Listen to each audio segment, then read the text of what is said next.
So ini yang favorit aku nih Kak. Apa nih Star Wars? Indonesia ini kayak desa yang kayak bagus. Pasangan yang baru saja menikah beberapa waktu yang lalu akhirnya memutuskan bulan madu ke Italia. Thorik Halilintar dan Alia Mas Said tampak berkunjung ke berbagai destinasi wisata populer yang berada di Italia. Sekarang saatnya kita jalan-jalan aja, shopping-shopping tipis. Mulai dari Colosseum di Roma, kawasan Trastevere Tuscany hingga yang terbaru adalah Lake Como. Mereka terlihat seperti bak artis Hollywood. Pasangan ini cukup menikmati boat trip sambil melihat pemandangan yang cukup indah yang ada di danau tersebut. Menikmati pemandangan yang cukup indah di sekitar danau hingga foto-foto berada di atas kapal.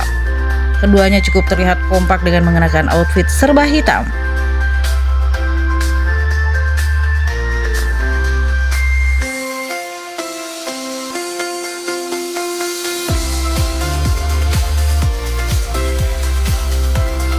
Pasangan pengantin baru yang semakin bucin ini pun terus menunjukkan kemesraan manis di dalam momen romantis kali ini.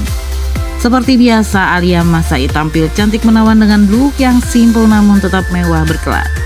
Sementara itu, Thorik Halilintar pun tidak gagal dengan stylish rapi dan aura maco pun terlihat dalam dirinya. Melihat keromantisan pasangan yang satu ini, netizen terutama para fans pun ikut berbahagia melihat foto-foto bulan madu online ala Thorik dan Alia Mas Said.